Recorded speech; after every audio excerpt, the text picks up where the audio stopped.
표절 예방과 저작권, 기초 강좌. 3. 표절과 연구 윤리.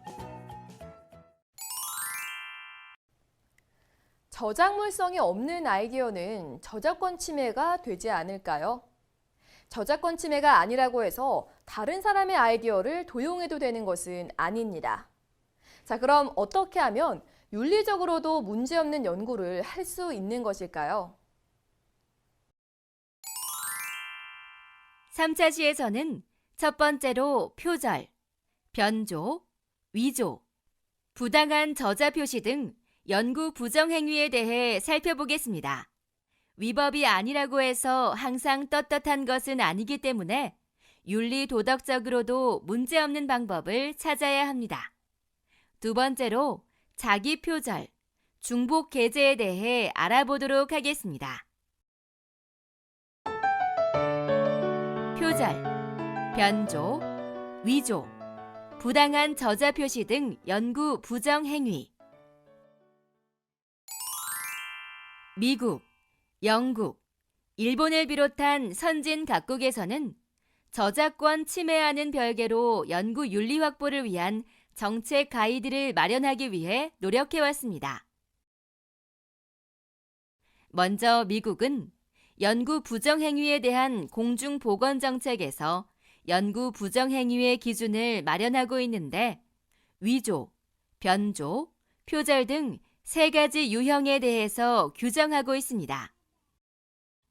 영국의 연구진실성위원회에서는 연구 부정 행위와 관련하여 위조, 변조, 데이터, 이해관계, 관여에 대한 오보, 개인정보나 실험 동물, 환경 등에 대한 위해를 피하기 위한 노력을 언급하고 있죠. 일본도 2014년 문부과학성이 연구 부정행위 대응 지침을 발표하였는데 이 지침에서는 위조, 변조, 표절을 특정 부정행위로 정의하고 있습니다. 우리나라 교육부에서도 연구 윤리 확보를 위한 지침을 2007년 만들었으며 이후 수차례의 개정을 거쳐 교육부 훈령으로 공포하여 왔습니다. 이 지침도 외국의 사례와 유사하게 연구 부정 행위로 표절 외의 위조, 변조를 규정하고 있지요.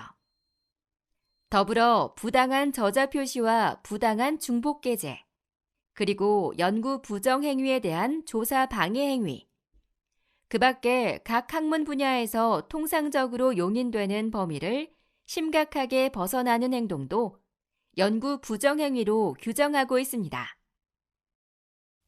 연구윤리 확보를 위한 지침 제12조 제1항 연구 부정 행위의 범위에서는 위조, 변조, 표절, 부당한 저자 표시, 부당한 중복 게재, 연구 부정 행위에 대한 조사 방해 행위에 대해 자세히 기재되어 있습니다. 위조는 존재하지 않는 연구 원자료 또는 연구 자료, 연구 결과 등을 허위로 만들거나 기록 또는 보고하는 행위고, 변조는 연구 재료, 장비, 과정 등을 인위적으로 조작하거나 연구 원자료 또는 연구 자료를 임의로 변형, 삭제함으로써 연구 내용 또는 결과를 왜곡하는 행위입니다. 표절은 다음 강목과 같이 일반적 지식이 아닌 타인의 독창적인 아이디어 또는 창작물을 적절한 출처 표시 없이 활용함으로써 제3자에게 자신의 창작물인 것처럼 인식하게 하는 행위이며, 부당한 저자 표시는 다음 강목과 같이 연구 내용 또는 결과에 대하여 공헌 또는 기여를 한 사람에게 정당한 이유 없이 저자 자격을 부여하지 않거나 공헌 또는 기여를 하지 않은 사람에게 감사의 표시 또는 예우 등을 이유로 저자 자격을 부여하는 행위입니다.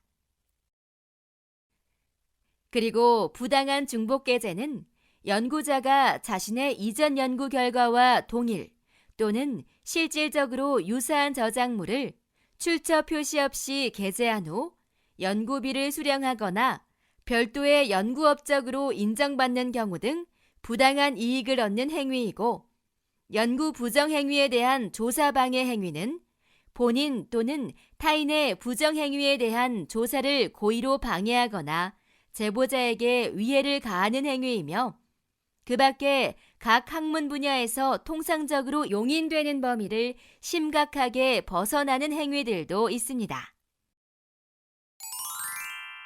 그럼 표절에 대해 자세히 살펴볼까요? 연구윤리 확보를 위한 지침 제12조, 제1항, 제3호는 표절을 일반적 지식이 아닌 타인의 독창적인 아이디어 또는 창작물을 적절한 출처 표시 없이 활용함으로써 제3자에게 자신의 창작물인 양 인식하게 하는 행위로 규정하였습니다. 타인의 독창적인 생각과 저작물을 정확한 출처 표시 없이 활용하는 행위를 표절로 규정하고 있는 것이죠. 표절의 구체적 태양으로 전문가들은 내용 표절, 짜집기 표절, 아이디어 표절, 번역 표절이라고 답한 바 있는데요.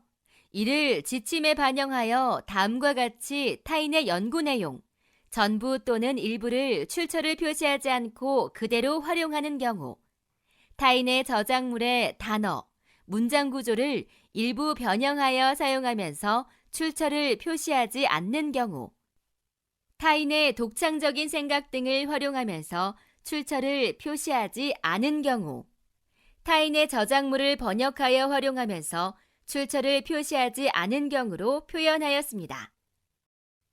고려대학교 연구윤리 지침에서도 이와 유사하게 표절 행위의 태양으로 아이디어 표절, 텍스트 표절, 모자이크 표절로 세분화시키고 있는데, 아이디어 표절이라 함은 창시자의 공적을 인정하지 않고 전체나 일부분을 그대로 또는 피상적으로 수정해서 그의 아이디어를 도용하는 행위를 말합니다. 제29조 텍스트 표절이라 함은 저자를 밝히지 않고 타인 저술의 텍스트 일부를 복사하는 행위를 말하고, 제30조 모자이크 표절이라 함은 타인 저술의 텍스트 일부를 조합하거나 단어를 추가 또는 삽입하거나 단어를 동의어로 대체하여 사용하면서 원저자와 출처를 밝히지 않는 행위를 말합니다. 한국학술단체 총연합회의 연구윤리 지침에서는 이미 발표되었거나 출판된 타인의 핵심 아이디어를 적절한 출처 표시 없이 사용한 경우, 이미 발표되었거나 출판된 타인의 저작물의 전부 또는 일부를 정확한 출처 표시 없이 그대로 사용하거나 다른 형태로 바꾸어 사용한 경우, 연구 계획서, 제안서, 강연 자료 등과 같은 타인의 미출판물에 포함된 핵심 아이디어나 문장, 표, 그림 등을 적절한 출처 표시 없이 사용한 경우 등을 표절로 볼 수 있다고 하였으며, 다만 독창성이 인정되지 않는 타인의 표현 또는 아이디어를 이용하는 경우는 표절이 아니라고 하였습니다. 표절 문제가 제기되면 원 저작자를 찾아가 동의를 구해오겠다고 하는 경우가 있는데, 과거 A 교수는 독일 논문을 표절한 것으로 의혹이 제기되자 독일로 가서 원 저작자의 동의서를 받아온 적도 있습니다. 이와 같이 사후적으로나마 원 저작자를 찾아가 이용에 대한 동의를 받아오는 경우 표절의 책임으로부터 자유로워질 수 있을까요? 그렇지는 않습니다. 표절로 인한 피해는 원 저작자만의 문제가 아니라 독자, 논문 심사기관, 저자의 소속기관, 학계 등이 모두 피해자가 됩니다. 따라서 원 저작자의 사후 동의로 문제가 해결되지는 않는 것이죠. 법원도 학문적 저술에 대한 표절은 학계의 정상적인 검증을 방해하고 독창적 연구와 학문 발전의 선순환을 가로막아 폐해가 표절을 당하는 피인용물의 저자뿐만 아니라 독자, 논문 심사기관, 저자의 소속기관, 학계 등에 광범위하게 나타나게 되므로 저자가 타인의 선행 저수를 적절한 출처 표시 없이 자기 것처럼 사용하는 경우 타인이 이에 동의하였다는 사정만으로는 표절의 성립이 부정되지 아니한다고 판시한 바 있습니다. 다음 연구 부정 행위로 위조, 변조에 대해서 살펴보겠습니다. 연구윤리 확보를 위한 지침 제12조, 제1항, 제1호는 위조를 존재하지 않는 연구 원자료 또는 연구 자료, 연구 결과 등을 허위로 만들거나 기록 또는 보고하는 행위로 규정하였고 제2호에서는 변조를 연구 재료, 장비, 과정 등을 인위적으로 조작하거나 연구 원자료 또는 연구 자료를 임의로 변형, 삭제함으로써 연구 내용 또는 결과를 왜곡하는 행위로 규정하였습니다. 위조는 애초부터 존재하지 않았던 각종 데이터를 마치 있는 것처럼 허위로 만들어내는 행위이고 변조는 실제로 얻었거나 사용된 각종 데이터를 연구자가 연구 성과로 그럴듯하게 또는 보다 설득력 있게 보여주기 위해 인위적으로 조작, 변경하는 행위를 말하죠. 구체적인 사례로 사회과학 분야에서 회견을 전혀 하지 않고 가상 주제에 대한 질문표를 완성하는 것, 생명과학 분야에서 한 번도 시행되지 않은 과학 실험의 연구 자료를 부정하게 생성하는 것, 과학 실험을 통해 얻은 연구 자료에 추가적인 통계학적 유의성을 부여하기 위하여 허구의 자료를 첨가하는 것, 임상 연구에서 연구 계획서에 대한 순응도를 보여주기 위하여 연구 기록에 임상 정보를 삽입하는 것이 있습니다. 다음은 노벨상을 수상한 밀리컨과 그의 연구 윤리에 대한 이야기입니다. 밀리컨은 논문에 밝힌 것과는 달리 140개가 넘는 기름방울을 사용하였다는 문제 제기가 있었던 것입니다.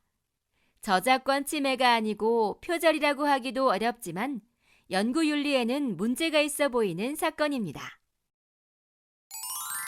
이어서 부적절한 저자 등재에 대해 살펴보겠습니다.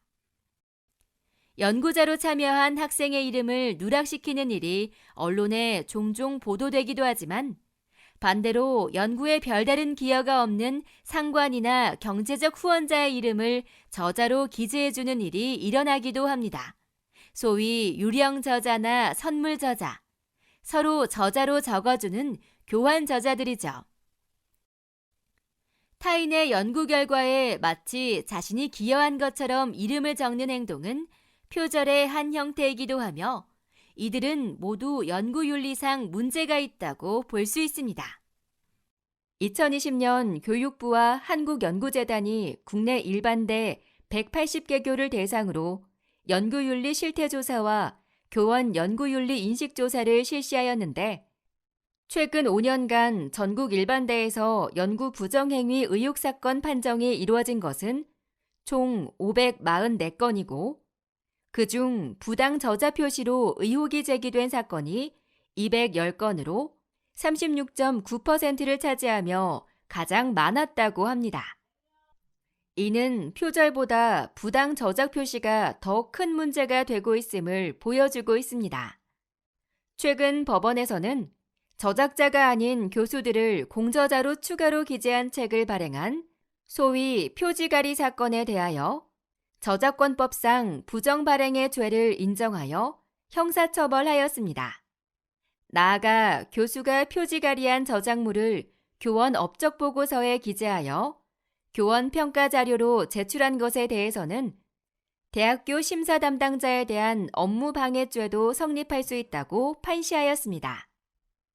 특히 대법원은 저작권법 제137조 제1항 제1호의 부정 발행죄는 저작자 명의에 관한 사회 일반의 신뢰도 보호하려는 데 목적이 있다고 하였습니다.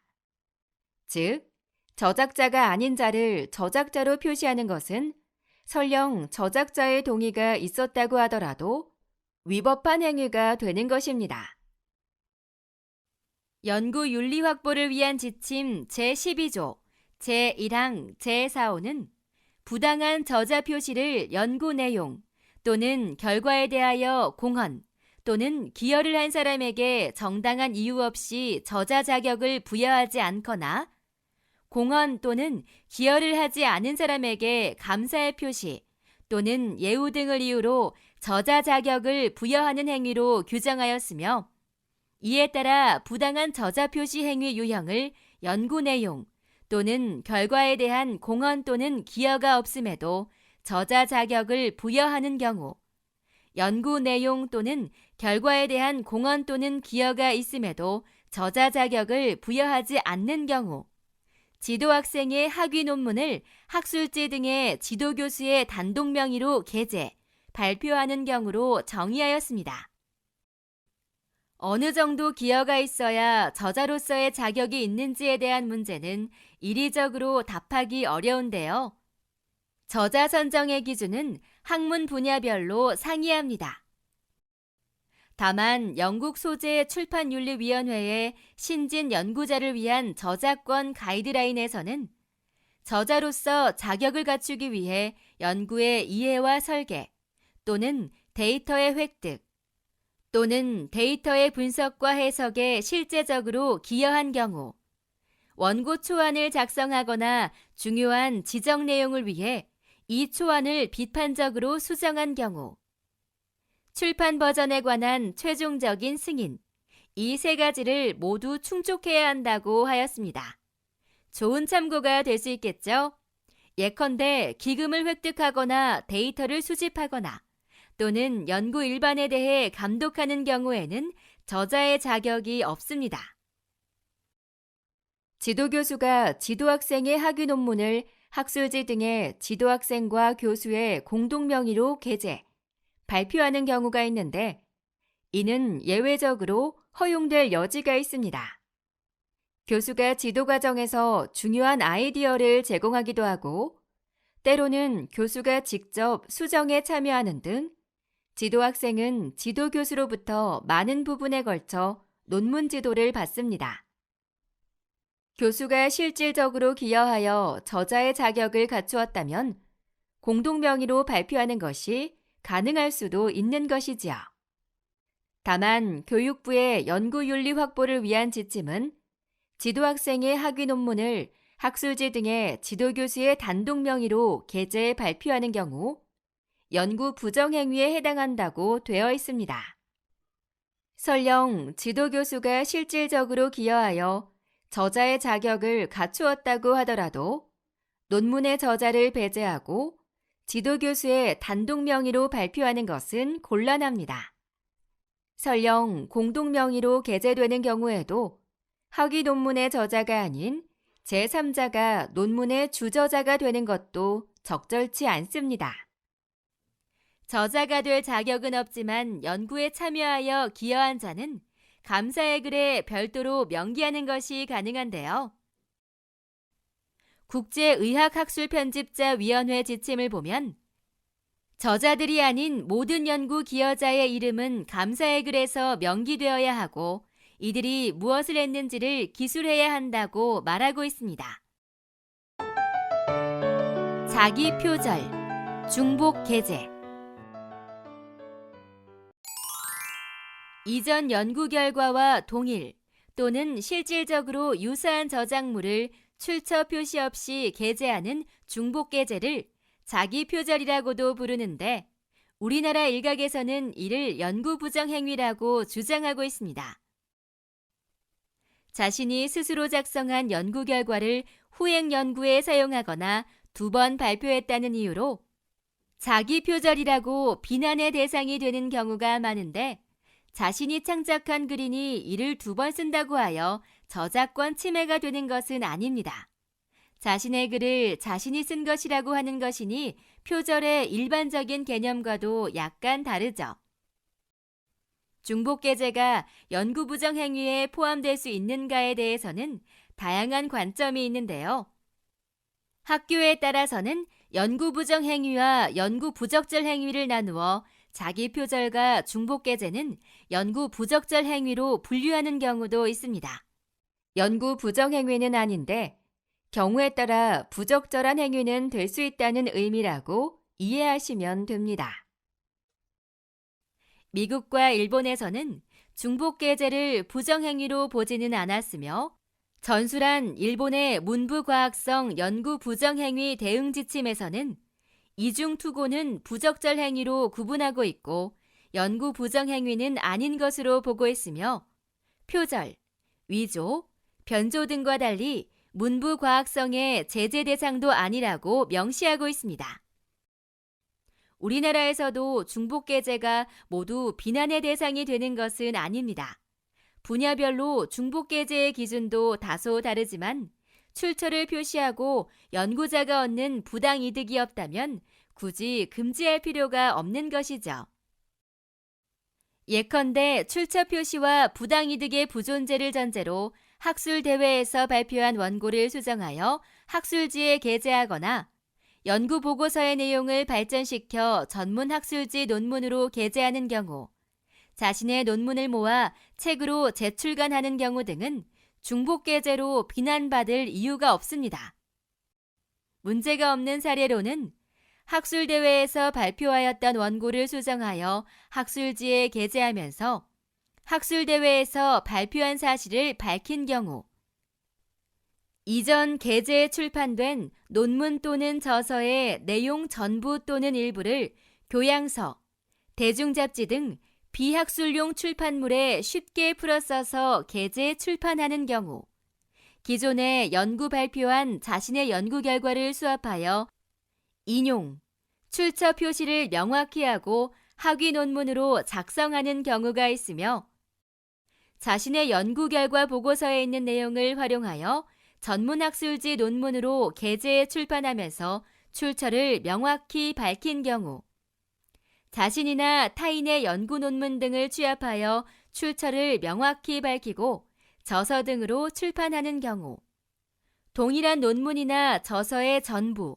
또는 일부를 동일 또는 다른 언어로 게재해 출판하면서 해당 학술지의 편집자 또는 저작권자의 허락을 받고 이 사실을 재게재한 논문이나 저서에 명확히 밝힌 경우 등이 있습니다.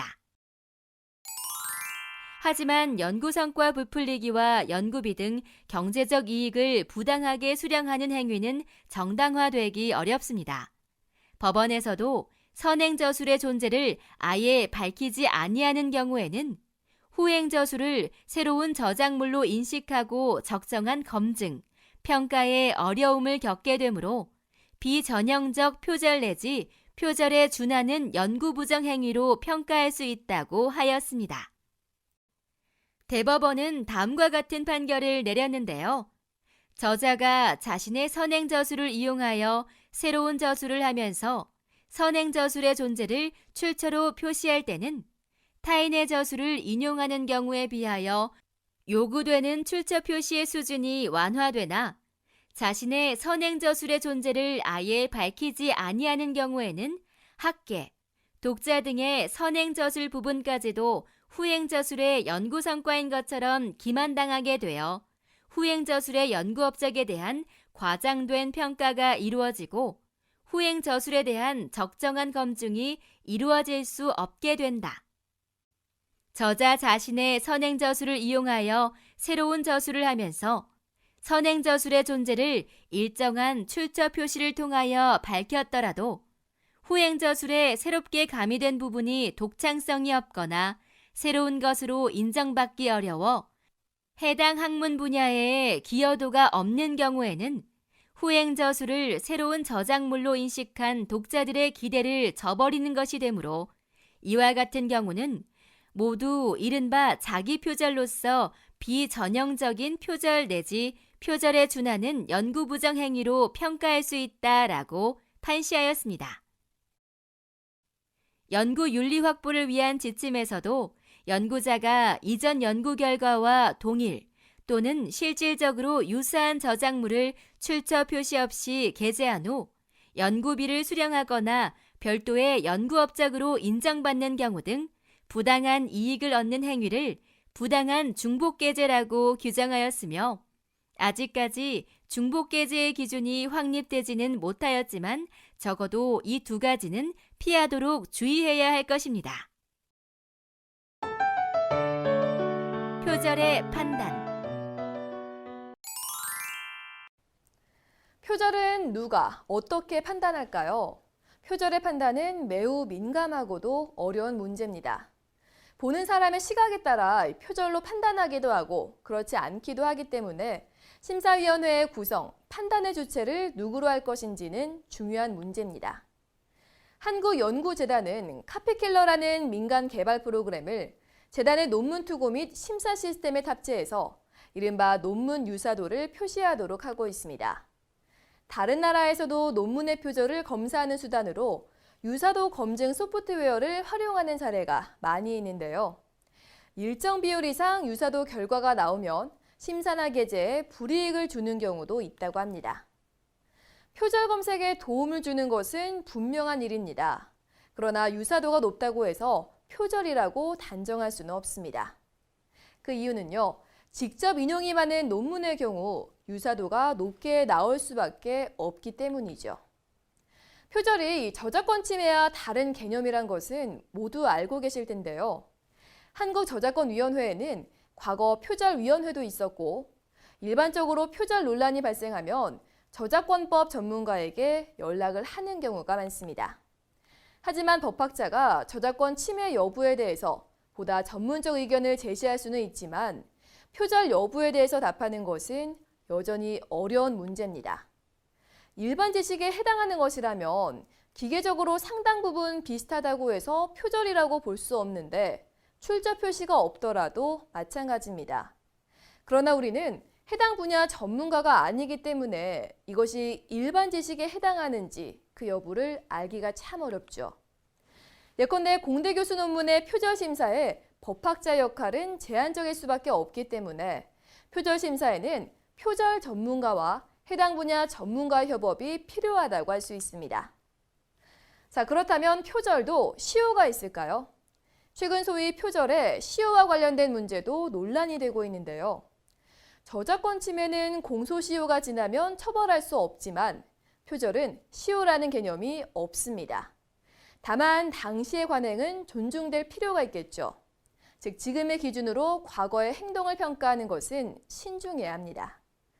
이러한 내용들을 살펴봤을 때 결국 연구 윤리에 대한 문제는 해당 분야, 당시의 기준을 이해하고 검토해야 할 것입니다.